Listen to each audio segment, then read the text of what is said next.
Hey there, have you been wondering how to price your items for sale on eBay? Well, we have got a show for you. We're going to talk all about how you can price to get the best price in the least amount of time, hopefully for the most profit. So welcome to the Prof Sales YouTube channel. I am Prof Sales. And I'm Karin. Hi, everybody. And on this channel, we talk a lot about being an entrepreneur, being in business for yourself, reselling, selling on e-commerce platforms like eBay and Amazon and so on, your mindset, inspirational, motivational things, and just all kinds of subjects that revolve around that. And we are glad you are here. So this show is actually live when we are filming it, and we have a live chat room going on. So if people want to join in the conversation, they can do that during the show, Karin. And we hope they will. Hello, everybody, so far. So when you hear us talking to people that are in the chat, that's who we're talking to. So, not imaginary friends. They are real live people. Although we have those too. Well. Anyway, let's jump into the subject. Talking about that today. So, you know, we are always trying to do subjects that we think are interesting, that'll bring some value to you guys watching, and hopefully you'll get something from them. And I was thinking about this subject recently about how do you figure out how to price something on eBay.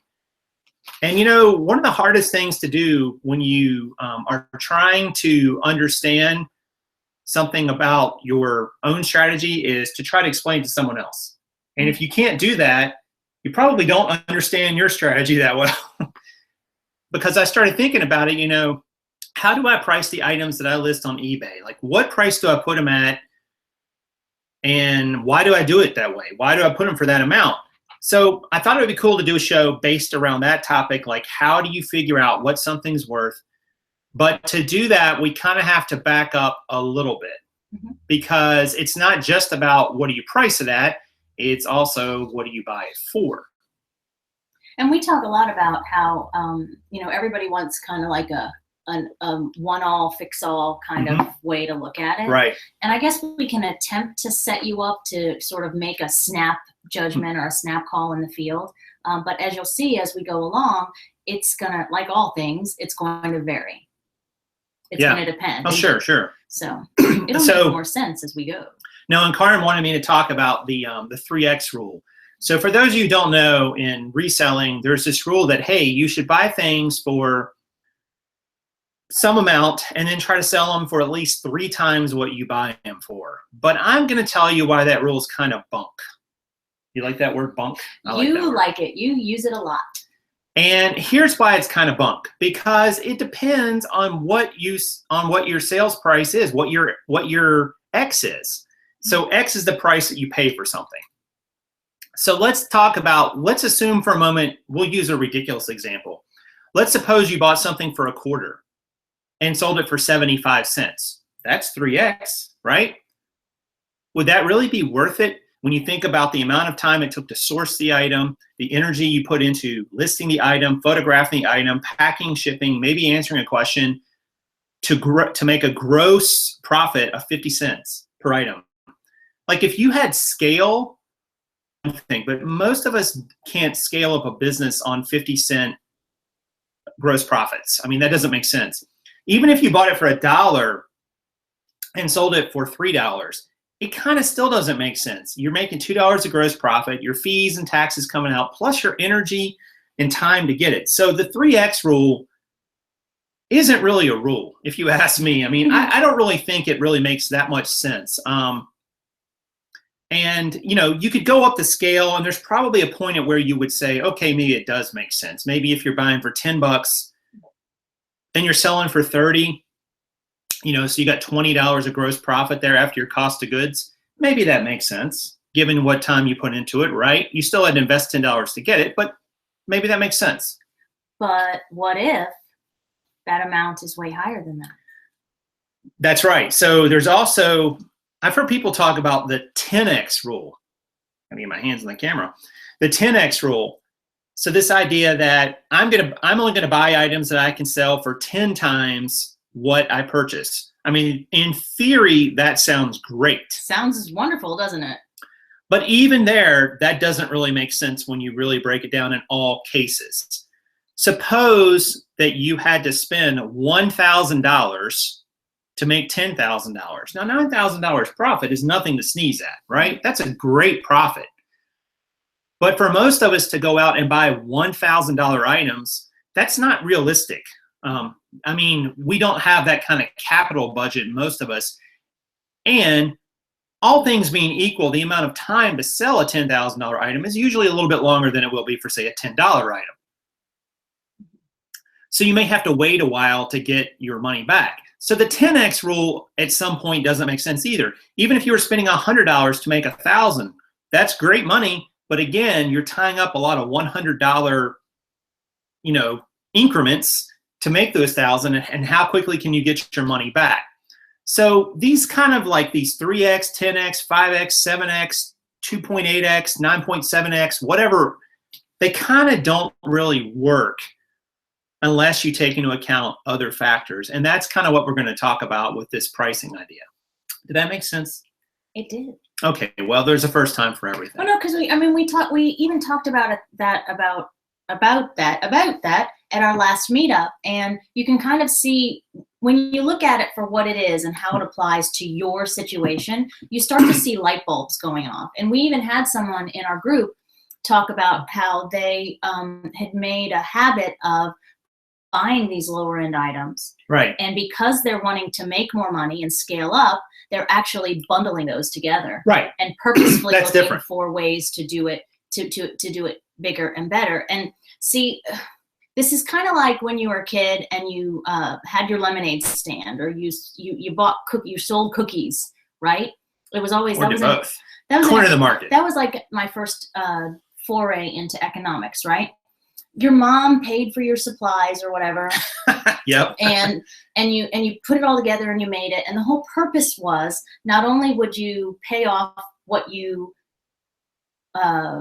spent to buy the ingredients or whatever, but then you would use that profit towards making more and getting Right. more ingredients and whatever. And so I'm bringing it home. So the grown-up comparison here is you're not selling lemonade or cookies anymore. And you can only sell so many, or source or whatever, so many dollar items until you start spinning your wheels. And if your goal is to be self-supporting or buy that lake house or the boat or whatever, you have to scale that up, and you have to start looking at it in terms of, real world economics. No, you're dead on it. You've got to take into account your upfront sourcing costs, the energy and time it's going to take you to list, and the time it'll take to sell the item. And once you do all those, you can make smart buying decisions.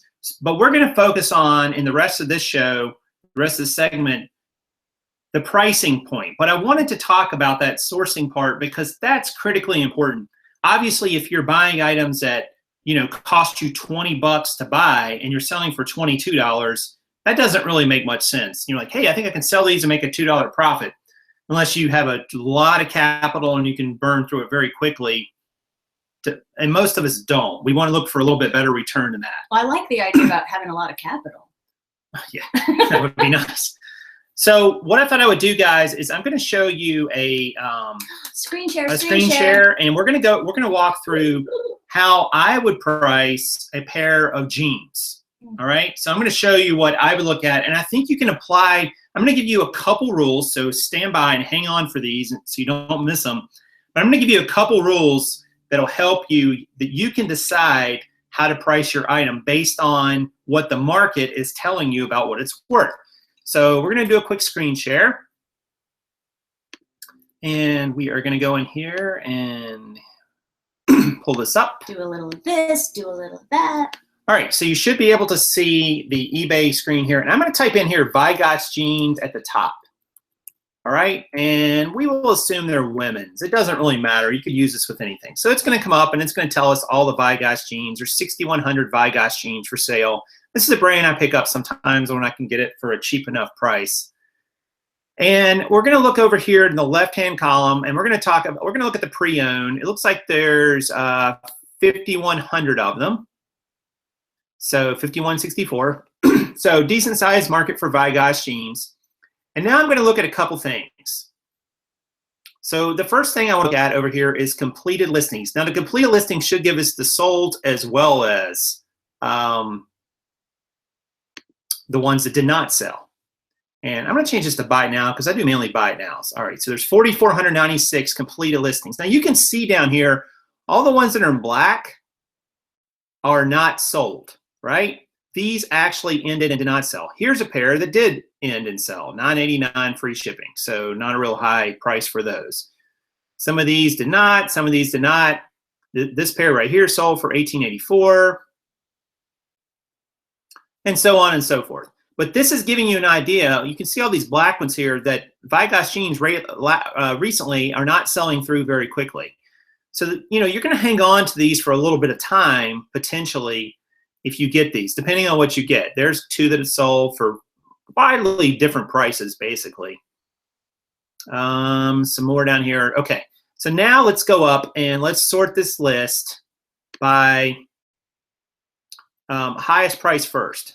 So why do I do this? Well, I do this because I kind of like to see what the top of the market is. Now, here's where your first rule is going to come into play. Now, I don't know what pair of Vigosh jeans you have, or let's say that I just have a sort of the run-of-the-mill pair. So we see that this pair actually sold for a really high price. Not sure why they were quite that high.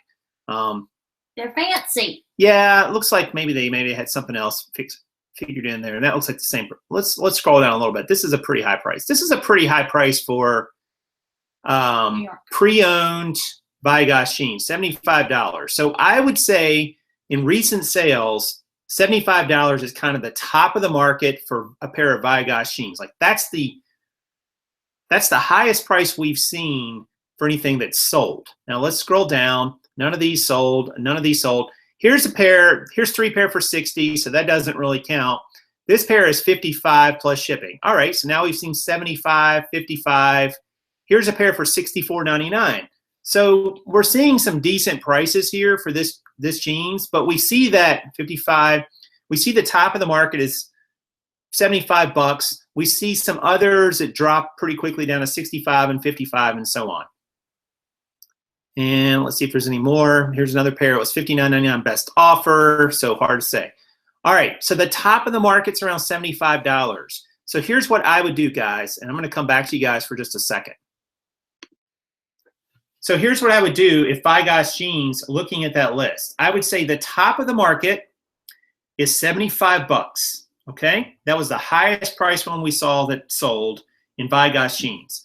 So what I would do is I would take that $75 and I would find 80% of that. So that's $15 off, right? Right. Math. So if I'm pricing these jeans and I'm not concerned about how quick I sell them, and I want to get kind of top dollar for them, maybe not the top dollar, but a pretty high price, I use the 80% rule. I'm going to price at 80% of whatever the highest price I saw recently was. So in this case, that price would be 60 bucks. So 60 bucks, I probably throw in free shipping with it because I like doing free shipping on it. Now, obviously that depends somewhat on what particular item you have, right? I did not go into a lot of specifics there on, was it boot cut? Was it flare? Was it capri? Did it have bling in the back pocket? What size was it? We didn't go into all that. We could drill down further into those solds to see that. But I'm going to tell you something. There's a limited return on that time and energy you put into that. Because you noticed in that list of Vigosh jeans, there was a lot of different fits and sizes and so on, even in the ones that sold. I don't think I would go too crazy on that unless you're selling something that's vintagey, you know, antique-wise, or has like very specific technical specifications, like it's an iPhone or a computer. That's different. You kind of do have to compare apples to apples there. But I think if you've got a niche in clothing where you've got a good brand, it's a good item, it's a good size, maybe not the best size to sell, but it's a good size, it sells well, I would aim for that top of the market minus 20%. So I would, if I've got a great pair of Vigosh jeans that are in great condition, that are good size, good fit, I would try to price them at 60 bucks. No kidding. And now the caveat to that is, you guys saw most of the Vigas jeans that were on that page I just showed you did not sell. So am I going to get $60 for it? Maybe not. But that's where you can go in and you can do things like a sale, promoted listings, taking a best offer. You can go in and kind of get a higher dollar item. But I might sit on those a little while longer. And why am I going to sit on those longer? Because the market decides the price. And the person who's willing to pay $60 for a pair of Vigas jeans, you're always going to find, in most things like with commodities like jeans, you're always going to find a bigger slug of people in the middle who will pay a lower price because they're shopping more for the value than the actual item. So if you think about it like a curve, like, you know, here on, if a curve goes like this and then comes back down, here on this far end is where all the high prices are, but that's a small percentage of people who will pay that.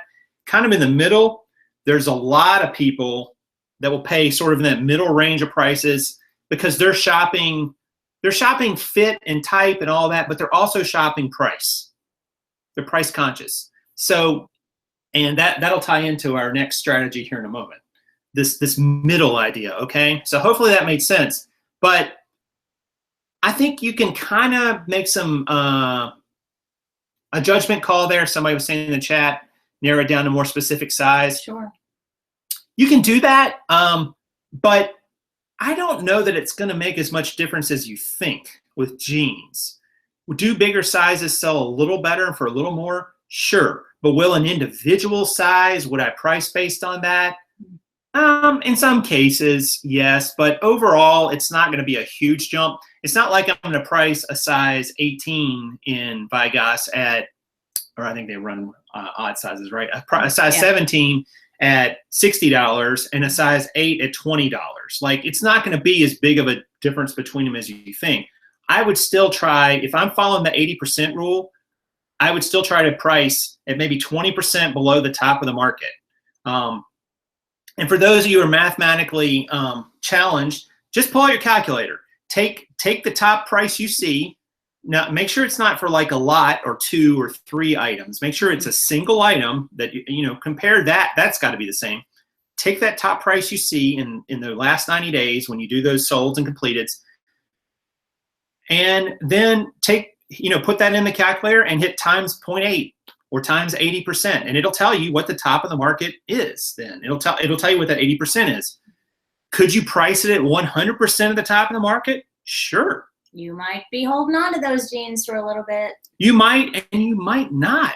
Yeah. The funny thing is because some people believe pricing your items higher draws more interest to them because only really serious buyers will look at them. They're like, well, why is this one priced so high? Like, what's so great about it? And it gets more views, and if it gets more views, it's more likely to find a buyer. I don't know if that's true or not, but it's an interesting strategy. You would be suspicious of something that you think is not worth much priced really high, just like you would be suspicious of something that's normally priced very high that's priced very low. Like, it doesn't really make sense. So, you know, assume that people might buy it for that amount. They might. And you can always take an offer if they don't. But that's going to bring us to the second part of our strategy. And we're going to go back to the screen share again, and I'm going to show you, this is the second part. So let's go over. Magic. So we said that $80 was kind of or $75 was kind of the top of the market. You can see down here that let me go back up to the top. So we got 4,100 listings, and how many am I listing on a page here? I'm listing 48 on a page. So that would be about 100 pages or so. You can also go in here and kind of look and see kind of where the middle of the market is. So I'll even just go to page 10 because I bet that's going to be somewhere close. So here's page 10. So this is about 480 listings in of recent items. And you could drill down on this even further if you want. But now we see $7 best offers. We see $29.95 best offer, or not best offer, excuse me. $30 sold. $29.99 $29.99, $36.99, $29, $36.99. So kind of looking at this, guys, you can kind of make an estimate here that maybe the middle of the market, the 50th percentile, might be somewhere around 30 bucks. And so why is that important? Well, let me come back to you guys. So if the middle of your market, the 50th percentile is 30 bucks, you know that, yes, there's going to be a lot of, jeans kind of priced in that range, but you also saw there was more solds in that section. Mm-hmm. So you probably have a better chance of selling your item around that amount. Now, obviously, you're going to make less money, but the 50th percentile rule is pretty cool too. Now, there's going to be some items, like if I went all the way to the end of this Vigas jeans and the solds, we'd probably see some items that sold for like virtually nothing, like 99 cents. Somebody put them up for auction or $1. They just want to get rid of them. Mm-hmm. I always discount those. I don't ever count those. Because I feel like in a lot of cases, that's just somebody dumping merchandise, and that's not the buyer I'm looking for. I think I can get a better buyer who will pay more for it. A quick and easy way to do this without scrolling through, because those Vigas jeans you saw were 4,000 items. That's a lot of pages to sort of scroll through and look at. But a quick and easy method is take the top of the market, in this case, which was what, 75 bucks, mm-hmm. and cut it in half. So that would be $37.50. So maybe a little bit lower than that if you want. That's a little bit high usually for pre-owned jeans that are not like super ultra great brands. Vigas is okay, but it's not like super high end. So you could still get around that $30 mark. If you price in that 50th percentile, you're probably going to get a quicker sell through. So because there's a bigger glut of buyers in that area of the curve looking for that sort of price range. There's a lot of people out there who would pay $30 for a pair of cool looking jeans. Not as many who would pay $75. Pre-owned, especially. Because there are people out there who don't pay more than 30 bucks for jeans new. Those people probably aren't going to buy either one, to be honest. But you're really looking for the person who really likes the item you're selling, and they find, like with Vigas, they're all kind of different in the back pockets and so on. They're looking for that specific design and that specific size for them, and that's your buyer. Mm-hmm. And you don't know when they're going to show up. They might show up today, tomorrow, or 6 months from now. There's no way to know. But the 50th percentile idea, guys, if you use that, so if in your market, let's say that the top of your market is 40 bucks, and so 80% of that would be $32. So you might price around that to sort of get a high profit. And then if you wanted to cut that in half down to 20 bucks, to say that's sort of your 50th percentile, that's where you would sort of price the items if you want to move them quicker. And if you want to have a little room there, like in the 50th percentile, just price it up a little bit. So if you want to price items at 20 bucks, that's sort of in the middle, but you really want to sell it for 20, price it at 25 and take a best offer for 20, right? Mm-hmm. Or when you run markdowns, it'll probably come in somewhere around that amount anyway, so which is about right for your item. But I think you kind of have to get out of this whole like 3x, 10x mindset. Like, I don't think that really works when you really break it down. Like when I first started, Karin, that's what I did. I know, I remember. I thought, well, I'm going to buy this for, $8 and sell it for 24.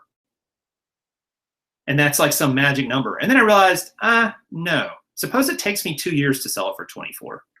Do I really want to buy it for $8? I don't. Like, I don't want to tie up $8 for 2 years. Mm-hmm. I'd rather sell it for $18 in 2 months.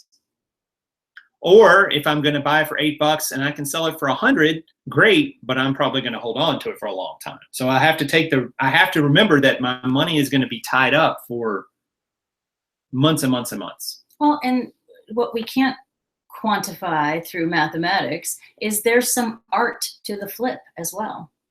I mean, there's some parts of this, no matter if your item is $8 or $800, that there's some finesse and other tools that are involved mm-hmm. with that. Yeah, no, that's absolutely true. And guys, remember, this is just a numbers game. because you put your listings up and they get seen and they get seen and they get seen and they get seen. And then eventually somebody likes them. I was just telling Karin, I had an item up earlier today that I had up for 35 bucks. My favorite brand. And somebody offered me a best offer for 25. Reasonable best offer, actually. Well, I countered at $30. I thought that was a reasonable counter. We met right in the middle, right? They declined. It sold for 35 and like 30 minutes later. Yeah, within the hour. To a whole different buyer. So I was like, yes. You know, so if you know something's worth, given the comps and given your strategy, if you know it's worth sort of in that 80% range, I would recommend you hold there.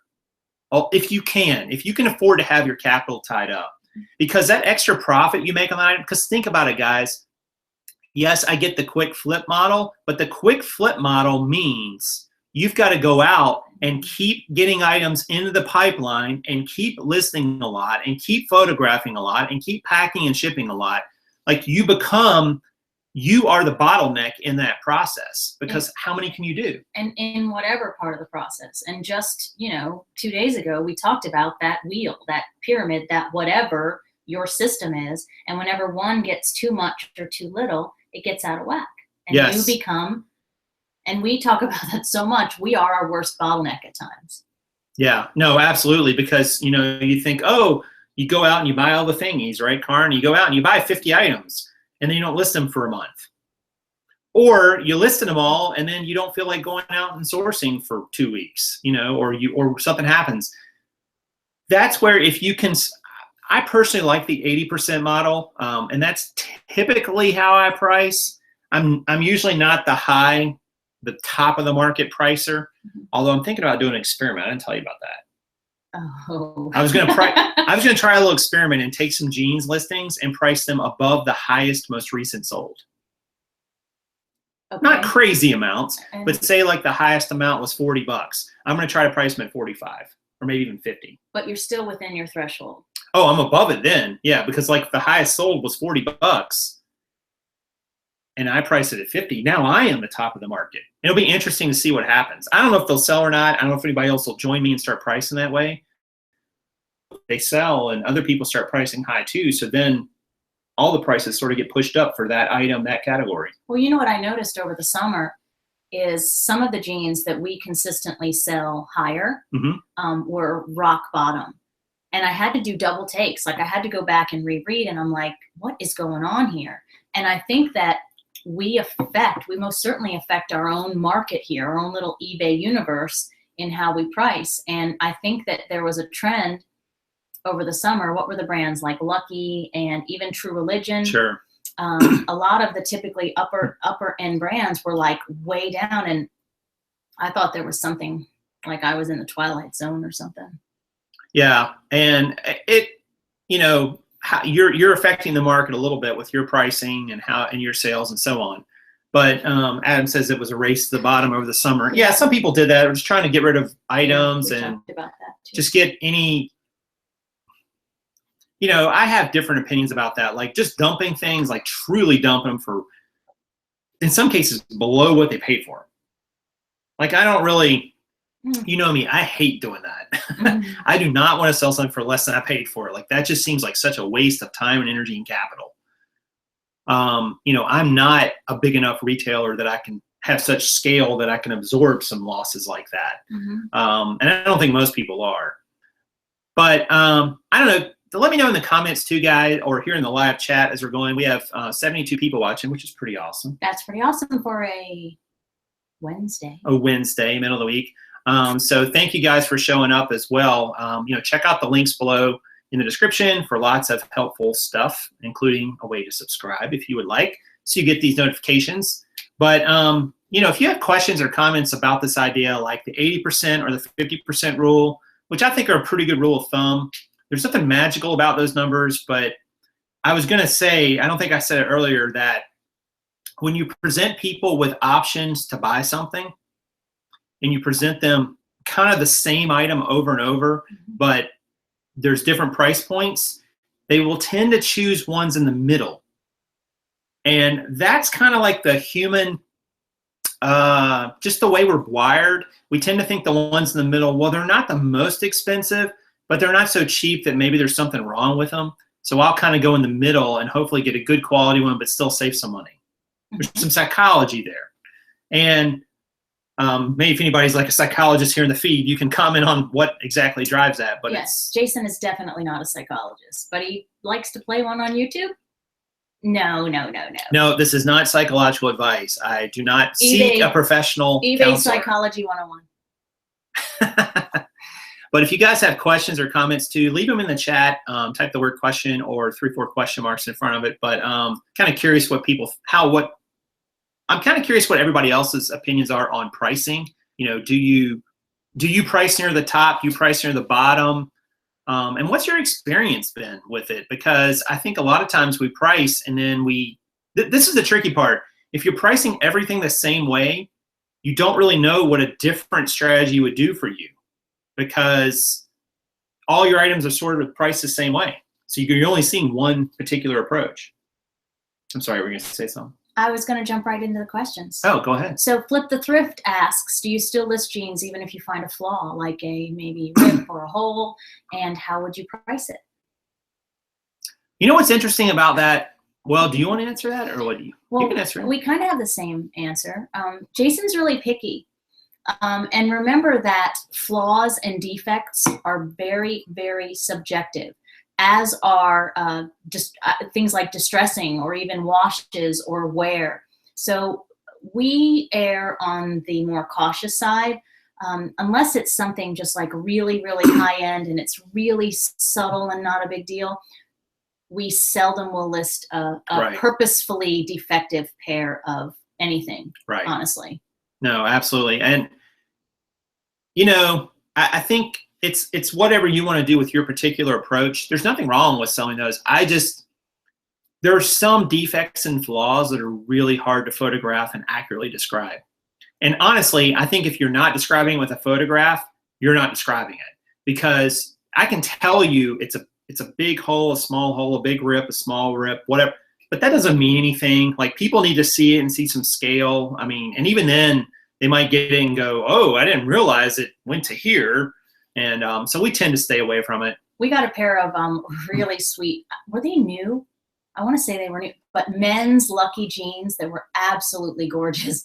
And we got them back because they had a rip in the knee. Mm-hmm. But we were very forthcoming. It was, to us, it was part of the original distressing. Yeah. I want to say they were even new. They might have been Lucky. But dude was like, oh, these are ripped. And we're like, yeah, that's how they come. And so anyway, we had to take those back. And the bad thing was, it was kind of my fault. I didn't take a picture of the knees, that particular pair of jeans. So I couldn't say, well, you saw them. I mean, it was no big deal. We just took the return. But, you know, I could have at least been like, all right, well, here's the knees of the jeans. But I didn't have that photo. That's the one you're talking about. Yeah, but it was in the full length. Like, it wasn't like we tried to cover anything up. No. It was there. It just wasn't like glaring in his face, right? Right. Exactly. So, and you know, we've also gone away from putting colors. And we joke with, hi, Luke. Our joke is it pink or fuchsia? He's got a certain shirt that that we joke about. But seriously, just call Luke out for his wardrobe. No, I miss him. He's been really busy, and here he is. So there you go. But we have even gotten away from putting in colors because colors are so subjective, and some people are colorblind, and some monitors are color challenged, and some mobile devices are. So you really have to be careful with. You know, saying it's a blue jean is one thing, but calling it cobalt blue or ocean blue or whatever, we don't even do that anymore. No, I really don't. Just like, hey, see the photo. So we've had lots of questions in the chat, and one came up a long, long time ago, and it kind of fits into one that just came up, and I think it's already gone by, so I can't give credit. R by R, recycling by reselling. Do we sell Levi's higher if they are made in USA? Can I try to answer that, and then you can elaborate? So just about anything that is made in USA will get our attention. And I'm going to say it that way because just because it's made in USA doesn't always mean it's better. Right. But with Levi's, for example, it could indicate that they're a vintage or an older pair. Right. With the Jinkos that you found, I call them Junkos because that's a bird and it makes more sense to me. But those skater jeans, the vintage, they're made in USA, and that's a big deal. And that would, so perception of quality. Yes. So at first glance, although can you remember the ones that I found the other day that I just like shoved in your face and I was like, they're made in the USA, yeah. but they weren't so good. I can't remember what they were called. I don't know what they were either. But it's definitely a starting point, and research them, do some comps. And if you don't find any comps, then go elsewhere, go to the Google universe and see what you can find. Yep. On the same Levi's page, someone asked us earlier, or someone commented that they had found, and I kind of was a little confused by the description, but they had found their first pair of Biggies, I guess. Nice. But Biggies. Never found them. True story. But keep in mind, such a horrible jean seller. Biggies, sorry, capital, like Levi's, and it'll have a capital E in the logo. But they came out and they reprised it. They made a run. Did they not? Yeah, so the Cappy line, yep. It was called Cappy. So just because it's a capital E, you still have to take another additional step to find out if they're the right ones. Yeah, because they quit making those like in the early 70s, the original ones with the capitalization. So you want to check that, make sure it's not a newer one where they sort of revamp the line, because those are not worth as much. They are worth still something, don't get me wrong, but not like the old vintage Biggies back from the 60s and so on. You read one. Yeah, I can't sell distressed jeans for the life of me. They're no harder than anything else. Just put distressed and item specific sometimes helps. Put in the title as well. Well, and then take photos. There is a population of the market that goes for those. Like we recently, Torrid, we got our first couple pair of Torrids within top of the summer, I think. And they were like mucho distress, like craziness. Right. And they sold, the one pair sold like right away. Remember those like it was like unbelievably like, wah! Like it was like static all over the pants or something. They were that distressed. But just take good pictures, Adam. Got a couple questions here. How can I price my items if I can't research can't research on sold listings on eBay? Hey, that's a cool place to be. Price it close to like a comparable item. Not that brand or exact item, but if you can find anything else that's like it, I would price it high. Because guess what? You are the market. So you're setting the price. Well, and it matters that you're in a minority, that you're the only one that maybe is selling it. It matters how old it is. And that's another thing, like that's another calculator of sorts, how you decide to price something when nobody else is selling it. Right. Like what would you do? Like I'm going to challenge you now, like you always challenge me. Like, let's say this water bottle, drink more water, sold for $100 originally. Okay. Okay. And nobody else is selling them. And Adam picks one up, at his local thrift. He pays, who cares? You bought it for $1, Adam, you got a good deal. Right. All right, so if it originally sold for $100, nobody else is selling it. You can't really get a feel for what the market's going to demand. It's used. What are you going to put something like that on eBay for? Well, it would depend on what it was in terms of not just the price. You said $100, but it's a water bottle.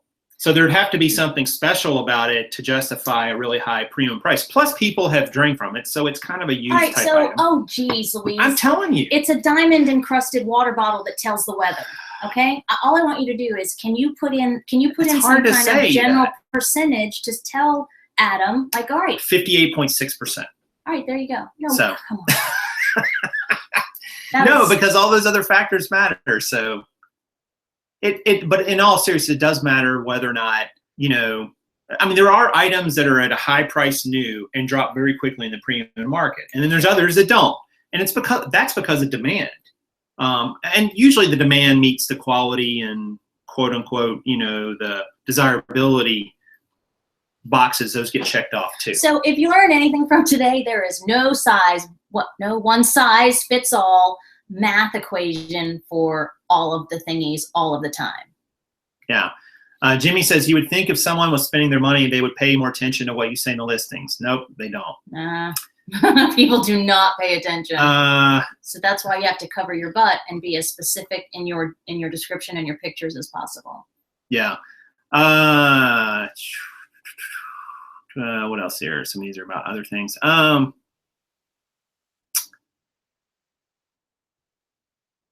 I finally found a pair of Joes last week at Goodwill, and they had a stain. Now I'm kicking myself. I should have paid $1 and tried to get the stain out. Yeah, I mean, it just depends.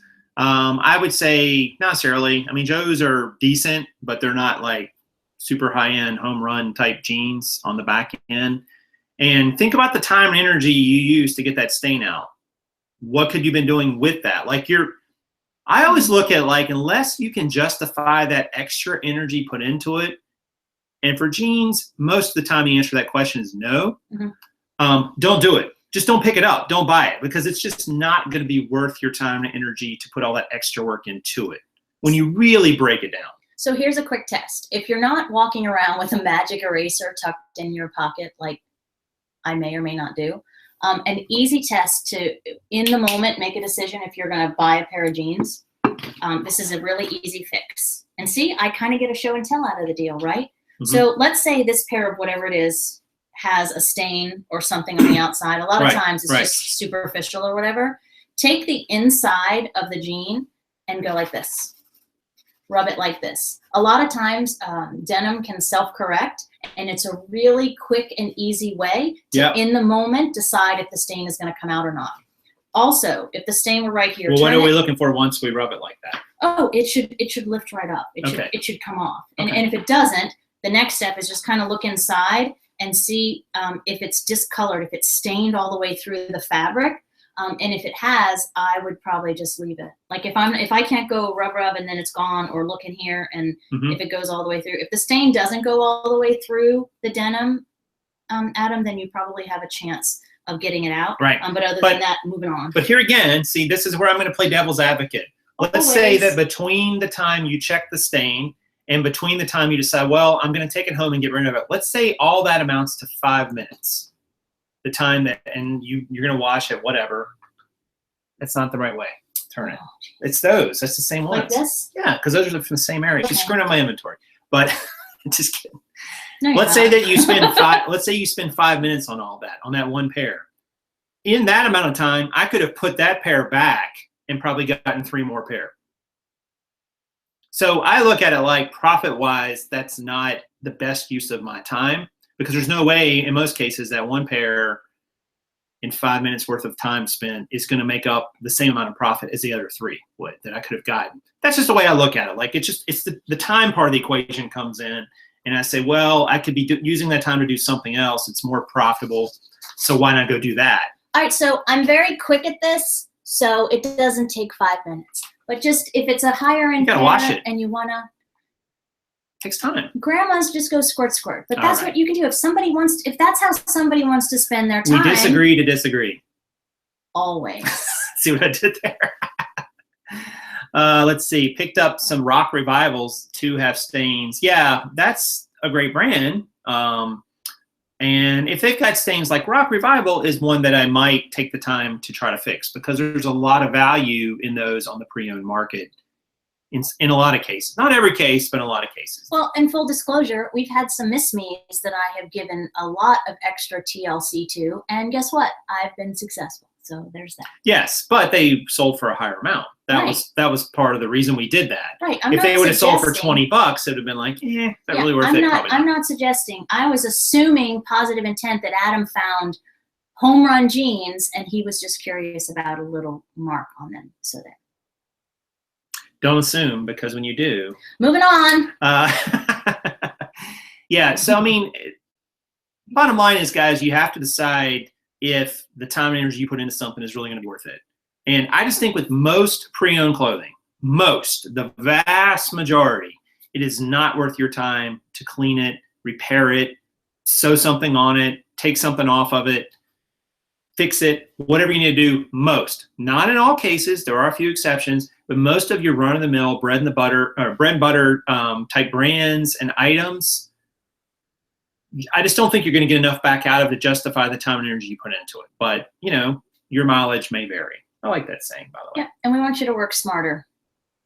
Yes, absolutely. So, but I think that, like, you know, this idea, guys, of being able to price at the top 80% of the market, I think I saw Luke earlier say he does it at the top 75, the top 25%. I think there's a lot of value in that. And I forget it a lot of times. I'm like, oh, I just need to price these to sell. And it's like, no, you need to price them to sell for a good profit, given the time and energy and money you've put into them. Like, that's really the calculation. You want them to, and Luke and I have talked about this before, you want to spend as little as possible, not, that's relative, by the way, as little as possible, put as little amount of time into them and sell them as quickly as possible, given all those factors. But that might mean buying a $5 pair of jeans and waiting for the perfect seller who will pay $85 for them. Because if you don't, could you sell them for $15 really quickly? Maybe, but you could wait a little longer and sell them for $85 and make a lot more profit, and then go buy a whole bunch more and, rinse and repeat. So I think you always got to be thinking about it in those terms. So I think the rules I gave you guys, top 20%, if you're kind of like that, hold and wait for a better price, and then 50th percentile of what, the sold seem to be going for. I think those will work well, and you'll see your sales, be fairly steady with that approach. And remember, you don't have to give it away now. Sarah has asked, you compare the active listed pricing in that. I don't, Sarah, because here's the thing. Again, it depends on your market, your niche. But with jeans, they don't fluctuate crazily over time. It takes a while for jeans to kind of rise or fall, quote unquote. But I feel like what's sold and completed recently is a better feel for the market than what's listed right now. Now, I know some people are going to say, no, that's not true. And I'm like, it kind of is true, because what's listed right now is still kind of a reflection of what just was listed. I mean, you don't see jeans that were listed for $25 now all of a sudden are listed for $100. Like, that rarely would ever happen. Like, I don't know what event or sequence of events would happen. Nor do you see something that was recently listed for $100 suddenly listed for $10. Now, can you find the outlier? Somebody's just trying to dump something? Of course. But I just think if I see a solid track record of over 90 days of prices, in this range, and I can price in that top 20%, I'm happy with that. I can always go down, but you hate it. I know some people love it, but I hate it when I list something and it sells almost instantly. I feel like I didn't get the maximum for it sometimes. Like, did I really price that right? Because you gave it away. Yeah, because somebody's like, oh, that's a tremendous deal. I'm just going to, and I'm still going to make money on it, but I might have cost myself money. And it would kind of be like you put your house on the market in the real estate market, and it sells in a day. Everybody's like, woo! Maybe, but what do they say? Woo. But you probably didn't get your top dollar for it, and maybe if you would have waited a little longer, you could have done it. And maybe you couldn't wait. There's always other factors. Houses are a little bit different. But I would go with the 80 or 50% rule. The top 20% if you're trying to get top dollar and can wait, and right around the mid-range if you want to get a quicker flip. I think it makes a lot of sense for close, but not in every case. So. No, I just read Adam's last comment. I don't know. Yes. So about 90-some people in the room today, guys. Thanks for that. Scroll back and watch the beginning of the video to see what our strategy was, this 80 and 50% rule, and I hope you enjoyed the video. Yes, as always. Thanks for joining us. Keep killing it. All right, guys. I'm Prof Sales. And I'm Karin, saying good sales to you.